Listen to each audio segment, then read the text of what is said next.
Hello everyone. তো সবার প্রথমেই তোমাদের সবাইকে জানাই হ্যাপি নিউ ইয়ার। তোমাদের এই বছরটা সবার খুব ভালো কাটুক। তো আমি 2024-এর লাস্ট রবিবারের মিনি ব্লগ আজকে আমি তোমাদের সাথে শেয়ার করব।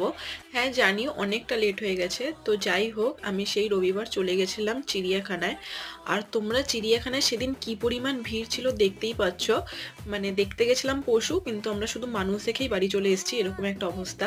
তো আমি লাস্ট চিড়িয়াখানায় গেছিলাম 2019 সালে, তারপরে আর যাওয়া হয়নি। তাই আমরা ভাই বোনরা মিলে সবাই চলে গেছিলাম চিড়িয়াখানা। আর এখন বড়দের জন্য টিকিটের মূল্য 50 টাকা এবং বাচ্চাদের জন্য মানে 1 থেকে 5 বছরের মধ্যে 20 টাকা।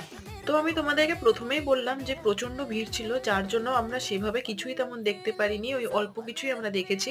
এবং এত ভিড়ে না আমার সত্যি কথা ভালোও লাগছিল না। আর আমি চিড়িয়াখানায় এবার এইটা নতুন দেখলাম, এটা টাপির।